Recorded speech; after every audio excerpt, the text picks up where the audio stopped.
बाबुलपुर नाम के एक शहर में कार्तिक और पुनीत दो बच्चे रहते थे। कार्तिक ट्रैफिक सिग्नल पर अपने पापा रमेश के साथ रहता। उसके पापा रमेश दिन भर शराब पीते और कोई काम या व्यापार नहीं करते। वहीं पुनीत नया नया शहर में आया था। उसके पापा सॉफ्टवेयर इंजीनियर थे। शहर में नए होने के बावजूद उसे बड़े स्कूल में दाखिला मिल गया था। कार्तिक उस स्कूल में स्कॉलरशिप लेकर गया था। कार्तिक की माँ बचपन में ही गुजर गई थी। पुनीत अपने परिवार के साथ आलीशान घर में रहता था। उसे किसी चीज की कमी नहीं थी, फिर भी वो बहुत जिद्दी था। पुनीत और कार्तिक दोनों अच्छे दोस्त थे। दोनों स्कूल में एक साथ पढ़ा करते थे। हाय कार्तिक, आज स्कूल छूटने पर क्या करने वाले हो? आ जाओ ना हमारे यहाँ। हम आज नए साल का जश्न मनाने वाले हैं। नए साल का जश्न? वो क्या होता है? नए साल का जश्न बुद्धू, जब भी नया साल आता है तब लोग जश्न मनाते हैं, नाचते हैं, गाते हैं, बड़ा मजा आता है। तुम भी आ जाओ। मैं तुम्हारे यहाँ तब आऊँगा जब तुम मेरे यहाँ आओगे। चलो ये भी ठीक है, मैं तुम्हारे यहाँ स्कूल छूटने पर आ जाऊंगा और तुम मेरे यहाँ रात को आ जाना अपने घर से परमिशन लेकर। हाँ। नए साल के एक दिन स्कूल छूटते ही पुनीत कार्तिक को अपने गाड़ी में बिठाकर कार्तिक के घर यानी ट्रैफिक सिग्नल पर जाने के लिए निकलता है। कार्तिक बचपन से ही माँ न होने पर रेशमा काकी के यहाँ अक्सर वक्त गुजारता। पुनीत वहाँ पहुँचते ही बोला, ओफो, यहाँ कितनी धूल है। कार्तिक, तुम इतनी खराब जगह पर कैसे रह सकते हो? तुम बीमार नहीं होते? आज तक तो नहीं हुआ। इस गरीबी ने मुझे बहुत ताकतवर बना दिया है। दोनों मिलकर बात कर ही रहे थे कि तभी वहाँ पर रेशमा आ जाती है। रेशमा पुनीत और कार्तिक को देखकर उनका अपने घर में स्वागत करती है। अरे आओ आओ कार्तिक बेटे, आओ। तो यही है तुम्हारा अमीर दोस्त जिसकी बात तुम कल कर रहे थे। पुनीत बेटा, तुमसे मिलकर बहुत अच्छा लगा। घर न होने के कारण कार्तिक ने रेशमा को पुनीत के आने की खबर पहले ही दे दी थी। जी हाँ, मैं ही वो कार्तिक का दोस्त हूँ जो उसके साथ स्कूल में पढ़ता है। कार्तिक आपके बारे में दिन भर बातें करता है। बचपन से मैंने ही कार्तिक को संभाला है। कम उम्र में ही कार्तिक की माँ हादसे में गुजर गई थी। तब से मैं ही इसकी माँ हूँ और मैं ही इसकी शिक्षक। रेशमा ने कार्तिक और पुनीत का चाय नाश्ते से स्वागत किया। नाश्ते में गुजिया और लड्डू देखकर कार्तिक बोला, ओहो, आज गुजिया और लड्डू किस बात के लिए? पुनीत, तुम हमारे यहाँ रोज आया करो। तुम्हारे आने से मेरा हर दिन नया साल होगा। और रेशमा काकी मुझे अपने हाथ के लड्डू और गुजिया खिलाया करेगी।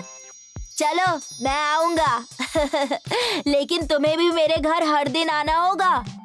नाश्ता करके दोनों पुनीत की लंबी गाड़ी में बैठकर पुनीत की पार्टी में जाते हैं। वहाँ पर एक बड़ी सी पार्टी चालू रहती है। पुनीत के पापा अपने खास मेहमानों को नए साल के जश्न के लिए बुलाते हैं। कार्तिक जब पुनीत की पार्टी को देखता है तो मानो वो हक्का बक्का रह जाता है। वो विश्वास ही नहीं कर पाता कि दुनिया में ये सब भी होता है। सब नए नए कपड़े पहनकर डीजे पर नाच रहे होते हैं। चारों तरफ बहुत अच्छा डेकोरेशन किया रहता है। पुनीत और कार्तिक दोनों अंदर जाने ही वाले होते हैं कि गेट पर खड़ा वॉचमैन कार्तिक के कपड़े देखकर बहस करने लगता है। ओए रुक जाओ, तुम अंदर नहीं जा सकते। कपड़े देखे तुमने अपने? ऐसा लगता है कि सालों से तुमने यही पहना हुआ है। अंदर अमीरों की पार्टी चल रही है, वहाँ तुम जैसे गरीबों की कोई जरूरत नहीं है। चलो वापस जा। वो वॉचमैन कार्तिक को रोक देता है। पुनीत के लाख बताने पर भी कि वो दोनों साथ में हैं, वॉचमैन कार्तिक को अंदर जाने नहीं देता और बड़े मैनेजर को बुलाता है। इसे देखकर पुनीत अपने पापा के पास कार्तिक को अंदर ले जाने का इंतजाम करवाने के लिए जाता है। वॉचमैन जाकर पार्टी के बड़े मैनेजर को वहाँ बुलाता है। मैनेजर कार्तिक को देखकर कहता है, अगर तुम्हें अंदर जाना है तो तुम्हें एक काम करना होगा। सबके झूठे बर्तन तुम्हें धोने होंगे, तभी मैं तुम्हें अंदर जाने दे सकता हूँ। लेकिन मैं यहाँ पर अपने दोस्त के साथ आया हूँ। वो मुझे यहाँ पर जश्न दिखाने लेकर आया है। स्कूल में मेरे साथ ही पढ़ता है। प्लीज मुझे जाने दो। दोस्त, और वो भी तुम्हारा? कोई और भिखारी अंदर घुस गया क्या? मैंने कह दिया ना तुम्हें, अगर तुम्हें अंदर जाना है तो तुम्हें जश्न होने के बाद सारे झूठे बर्तन धोने होंगे, वरना मैं तुम्हें अंदर नहीं जाने दूंगा। कार्तिक सहम जाता है। वो सोचता है कि जिस जश्न को देखने के लिए वो पुनीत के साथ गया था, वहाँ पर स्कूल के सारे दोस्त होंगे, मजा आएगा। उत्सुकता के कारण कार्तिक मैनेजर की बात मान जाता है। कार्तिक से मिलकर पुनीत बहुत खुश हो जाता है और कहता है, अच्छा हुआ तुम अंदर आ गए। मैं तुम्हें अंदर लाने का इंतजाम ही कर रहा था।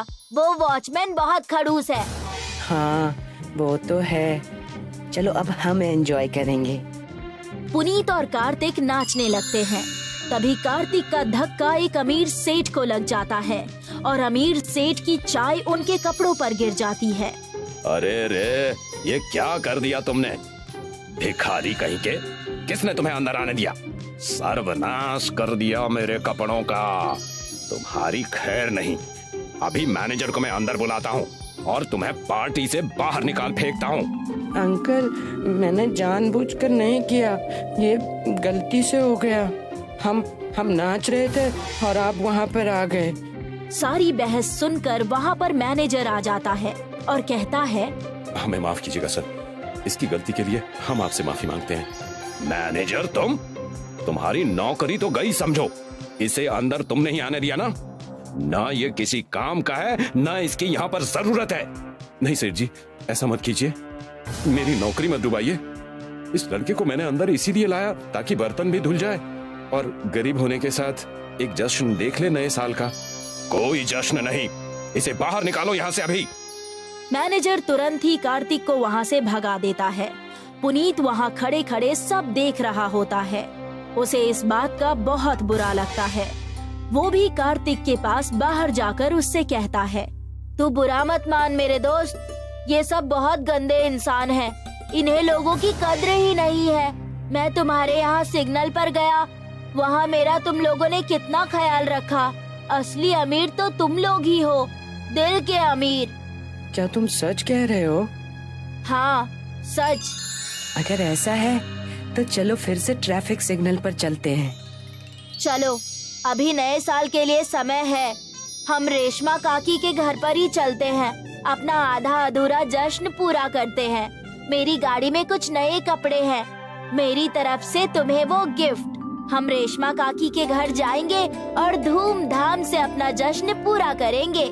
कार्तिक और पुनीत दोनों रेशमा काकी के घर जाते हैं। कार्तिक को नए कपड़े में देखकर रेशमा बहुत खुश हो जाती है और नए साल का जश्न पूरा सिग्नल एक साथ मिलकर मनाता है।